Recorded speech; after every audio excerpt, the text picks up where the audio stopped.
if you could just give me a little bit of more of a background of, what you do and where you live and all that. Okay, absolutely. So my name is Beth Moskovic. I'm from Montreal. I'm originally from Montreal. I live in Montreal. I actually live around the corner from where I grew up. So I'm this is home. I am, Baruch Hashem, a mom, 6 kids, wife, and for over 20 years, I've been an educator. I worked mostly before the pandemic in Jewish day schools, working with families with children with learning disabilities, running early intervention programs. And my main role really was coaching moms and women and working with teachers. So I think I always did that in some capacity. And then more recently, I've switched gears a little bit and moved into more official coaching, coaching women, and marriage and intimacy coaching. I'm a Kala teacher, which I'm very proud of, and that's a passion of mine. I love working with Kalas. I love working with women who want to learn about mikveh and go to the mikveh for the first time. So it's a little diverse, but a little bit of things that are really in the same lines. Okay, so first of all, let me just say, I said it before, but I'll say it again. Your little clips that you put up are so fantastic because they give a message in just a few words, and I think they really speak to most women. And that's where I really, came into it. That's how I just started looking at your stuff, and I said, wow, this is it's so cute, but yet it's a very strong message. And what Thank I you. really wanted to talk to you today about is not the color side of it, which is obviously a fabulous thing to go into, but what Right. I want to do as a magazine that speaks to not older, if I'm 35 years and over. Hmm. So what I wanted to ask you is really marriage as we go along changes. Right. In the beginning is all the excitement of a new love, a new intimacy and everything. But as we Hmm. go along life, obviously things change. We have children, we have worries, we don't have children. It becomes more difficult to keep the flame going. And that's really where I wanted you to come in, because I saw that some of the stuff you give little advice tips on are really geared towards that. So if you first would, give your view of what happens to a marriage that changes so much in the lifespan, if you understand what I'm Absolutely. saying. Yeah. Absolutely. I think what, you meet it, like you said, and there's excitement and there's spark and there's an interest in the other person. So you'll take the time to listen and get to know who they are, spend hours on the phone with each other, spend hours sitting and talking, and really you're there for that. You're open. I think that openness is there so much at the beginning. And like you said, I think definitely the first year can be hard.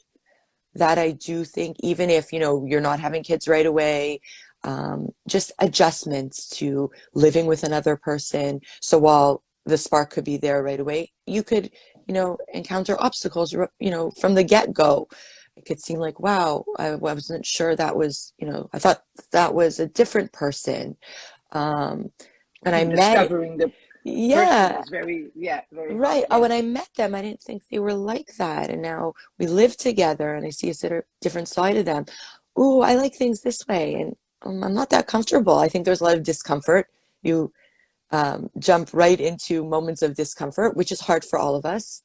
And it's not, I think nothing's a given. I work in this. I talk about this all the time. I coach women, and it's hard for me. It's hard for all of us. I think it's that human side. We need to always remember that we're human. Um, and yes, and then you have children and work responsibilities and professional obligations. And I think we each sort of have our own path. We're a little bit, I'm reading this great book by John and Julie Gottman, their newest book. And they said, like, we have tunnel vision. You see your goals for today and what you need to get done and what you're striving for. And they see theirs. It's just bringing back to the awareness that there's the two of us, but the two of us are really one. And that's what the Torah says.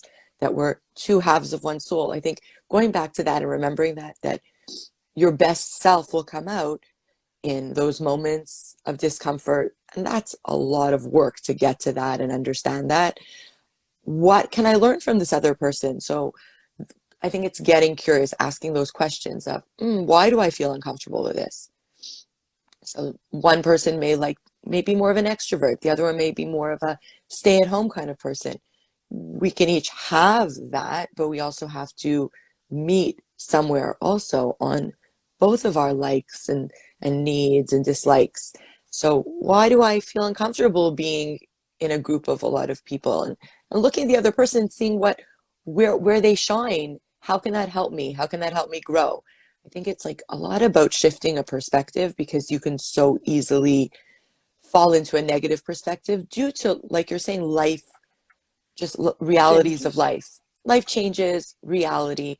It's easy to let negativity seep in, even in the best of relationships. Right. So I hear you on that. But, I'm just going to go back a little bit, because you did bring up something when you were saying one is an extrovert, one is an introvert. Mm-hmm.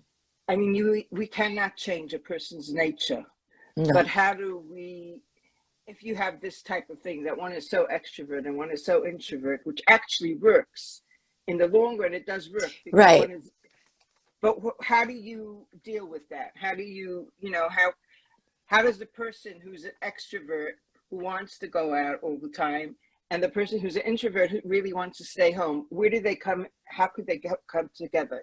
I think that's a real problem for a lot of people. Yeah, I agree. I think I think again, it's about balancing, about each one. It starts with getting to know who the other person is. The more you delve into looking at, observing who that person is, what fuels them, what makes them thrive, and them to you. And sometimes you are the person doing it and you say, well, what's the point? They're not doing it. We have to start somewhere. We can only start with ourselves. I think that's a message I always give.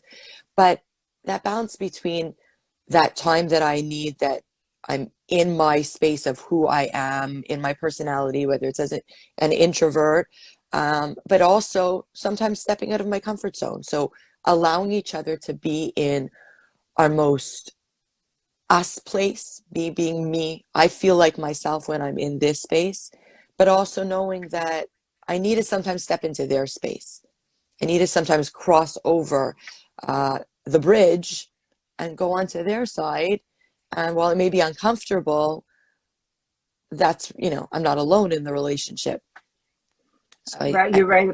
You're right about that. And something, I also think that sometimes if you let yourself know that, yes, sometimes we could separate, but come together again. So yes, if you're an extrovert, you could still be an extrovert and come home to your husband who's not the extrovert, who's sitting and reading a book. That's fine. You do your thing. You come. It doesn't make it that you're not having a good marriage, but you right. have to find a lot of time to be together. So that it doesn't have, you know what I mean? It doesn't have to be constant then. Right, right. You have to really have an awareness that you're not living two parallel lives. Yeah. So yeah, allowing the other person to do what To feels be good who to they them, are. be who they are, because they'll bring their best selves back to you when you allow that. When you stifle that or try to block it, it's not connecting. So I think it's allowing each other to be who we are individually and do those things that we love in the daily, but also coming, like you're saying, coming back together and spending time together. And I don't think it's quantity always. I think it's quality. So in those moments when you're really together, are you really present with each other? There's so many distractions. We all know this. We're all, competing against so many distractions, but that you're really there with that person, focusing on each other and listening. Sometimes you don't need to be talking. You could be just listening. You could be not even listening to something they're communicating verbally through language, just listening with your body, feeling each other next to you. I think that's a big part of it I is think that when you showed, there was a really cute one. You were on the couch, yeah, both of you doing something totally different. And you were showing that you weren't together, and then right. how you Yeah, and I think that's a really good example. If you want to talk about that, I thought that was a really good example of how you could be in the same room and not even see each other when, Right. yeah. So when you know, at the end of the day, we often each feel like you want to crawl into your own shell, be by yourself, be to yourself. And as much as maybe even in the back of your mind, you know how important it is to connect, you know, and you have a desire for it. You really do, deep down have that desire. In the daily, we're tired. We went through our day. It could have been an intense day.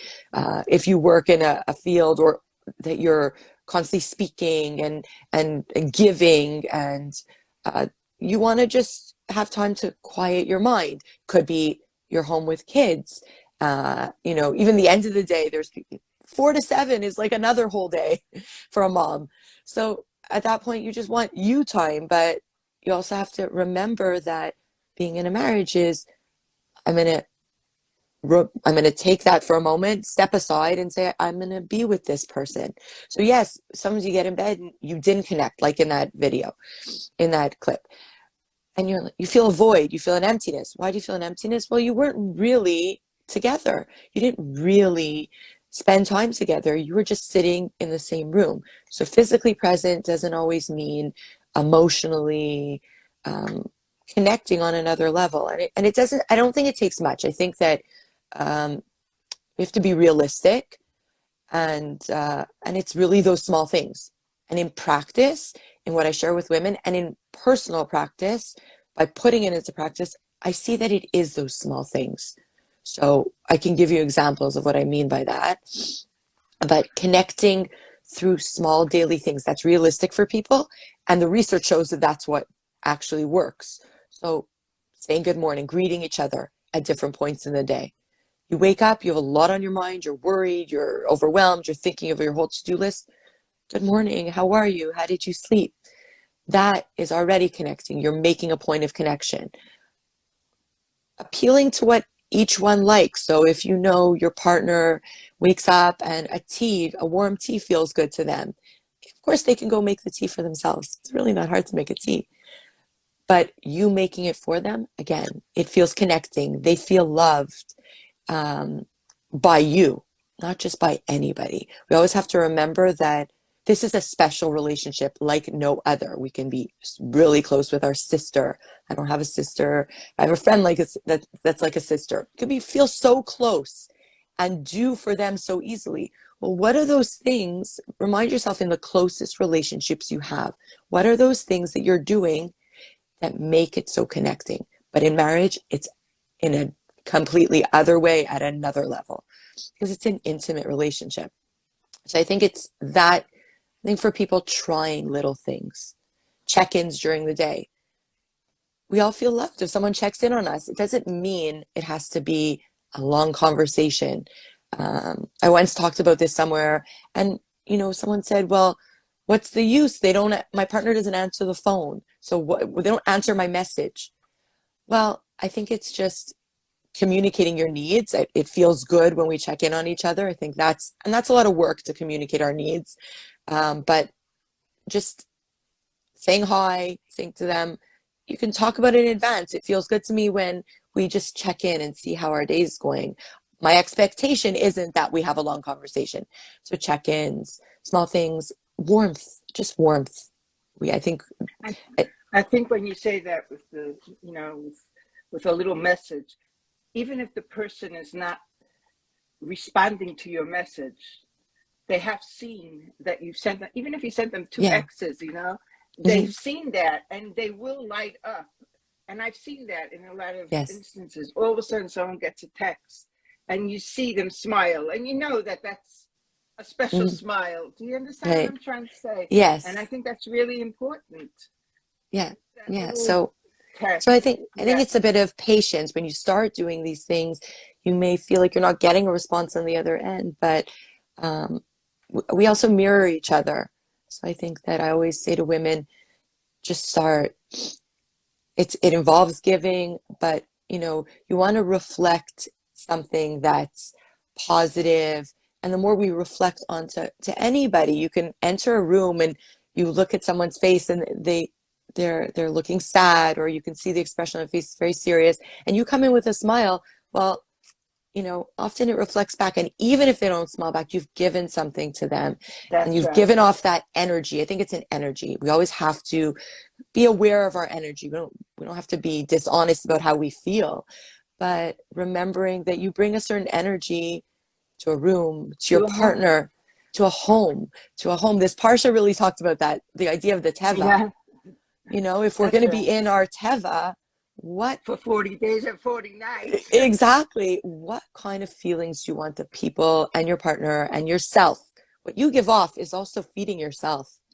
I think that's also important to Yes. remember. I just You, want you, to say, Ellie, love this. I'm an Orthodox Christian lady that desires marriage, and I believe this is a very important conversation. Thank you, ladies. Thank you, Ellie.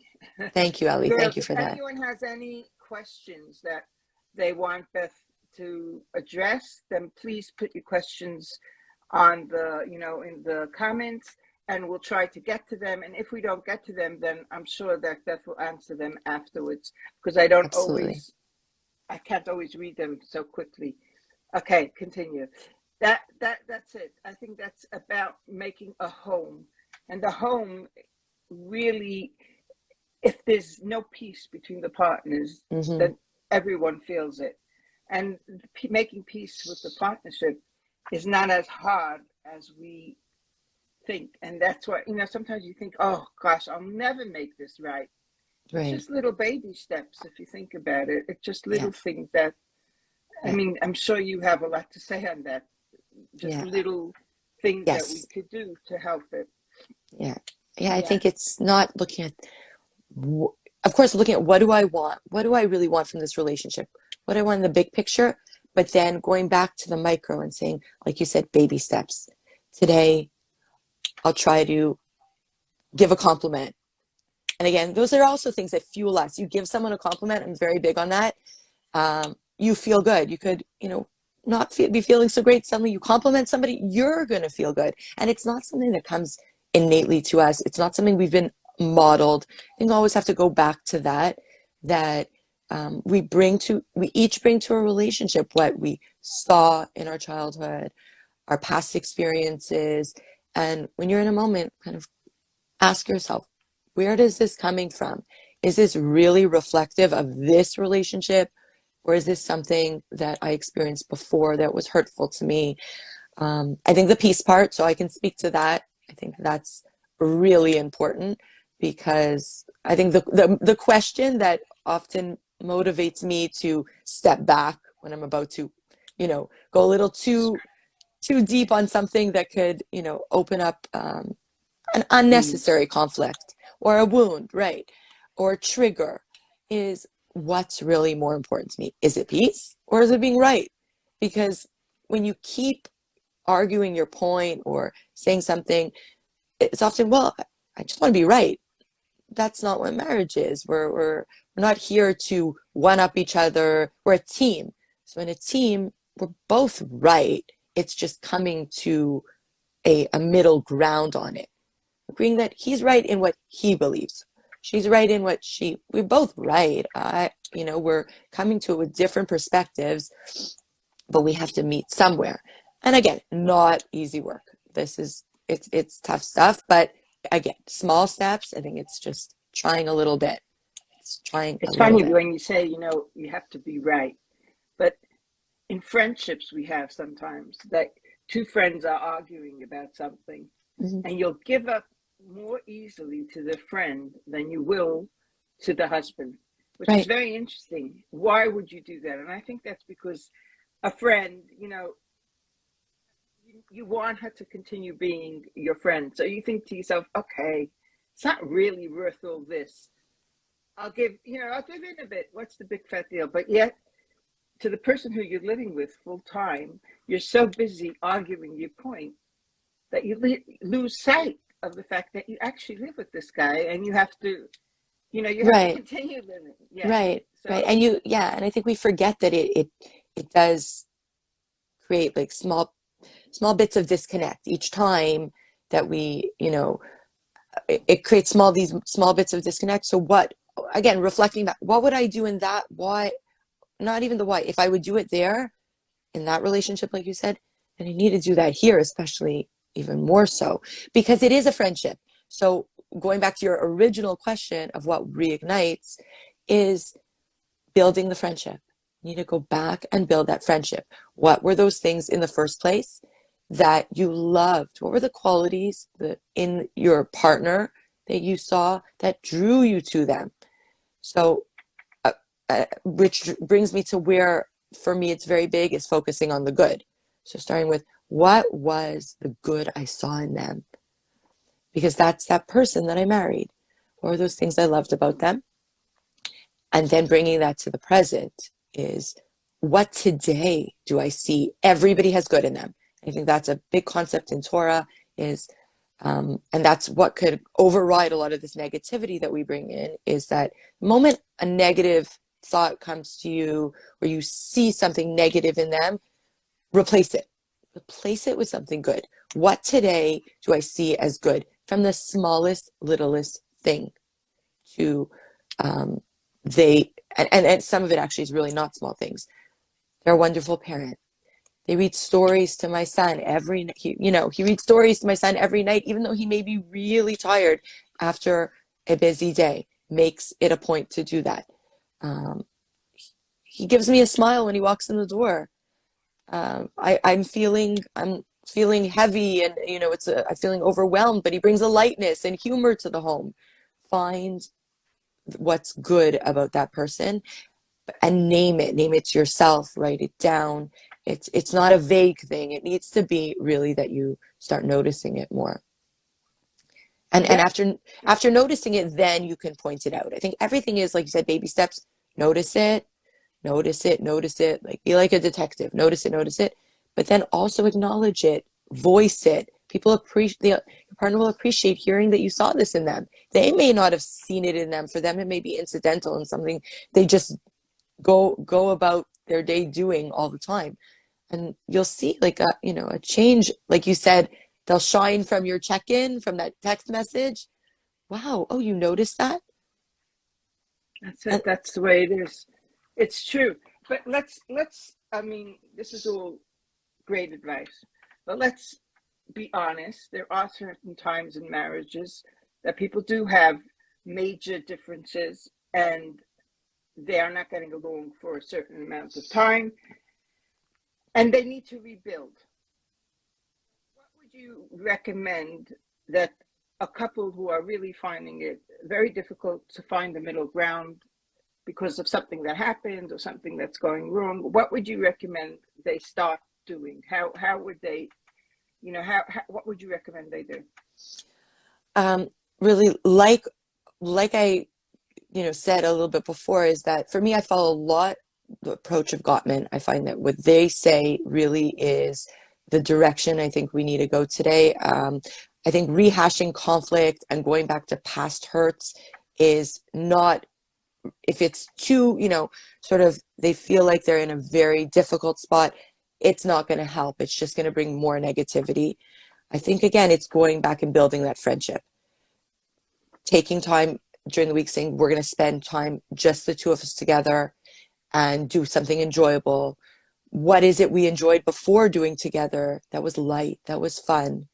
I think that there's that foundation that needs to be rebuilt. That's so right. when you can rebuild that foundation, and you start and you've built it a little bit, then going back and delving into what's hard for each of us in this relationship. But what Gottman is saying, and I really truly believe it, and I've seen in experience that it works, is that when you have that strong foundation of emotional connection, what they call an emotional bank account, or an emotional tank, and you've filled it enough, you need to start refilling that up. You have what to fall back on. So you need to go back, I think, and fill that a little bit, change things up, see each other from a more positive light, do things a little bit more for each other in the small things, spend time together, go out alone, the two of you, do something enjoyable that won't bring you to those issues, and then go back and delve into those issues. I think you need to rebuild. Yeah, and it's so true because I think people forget what it means to make time for each other because Hmm. everyone says, "Oh, let's have a date night," which is the newest, Byron. Right. Let's go on a date night, which is very nice. But if you're going to a place that you're not going to connect, you're just going out with a big crowd. It's not really a date night.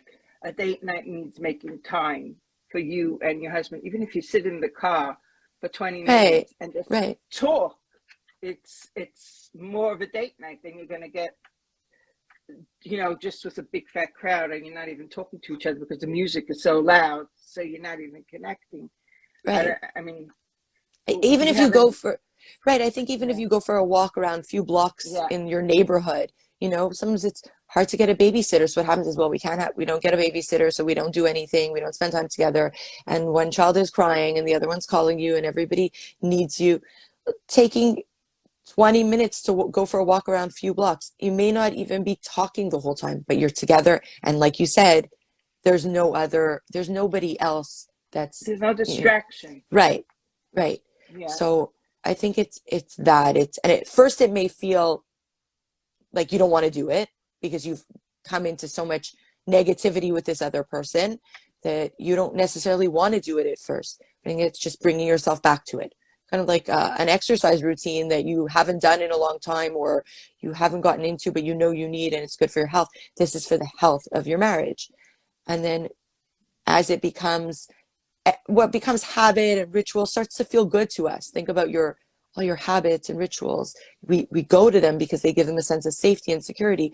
Well, that once a week, going for the drive with your husband in the car, or going for a little walk, or sitting on the couch, just the two of you, you begin to feel, good about it. And of course, it has to be a safe space. You're not going to go to it if there is conflict and discussions about things that are hard for you. And I think that's important. Remembering there's a time for everything. Timing is so important when it comes to marriage and talking about certain things. It's not to not talk about them. It's not that we need to ignore them and make like everything's okay. That's not good either. But always kind of having an awareness of what's happening right now. Are they just coming in the door? Are you just coming in the door? Is this the time to talk about these things? I think that's we can always yeah. say, well, there'll never be a right time. No, but there is right There time. is a There right is time. Getting room to know time. what is that right time Yeah, in your unique situation. a Um, 100%, 100%. Beth, we're getting to the end of this little catch up for the week, but I always like to ask, first of all, do you have a way for people to get in touch with you, or do you do Zoom calls or something to help people, or is it only yes. face to face? No, I do Zoom. So I meet with women on Zoom, one-on-one. I also do small groups.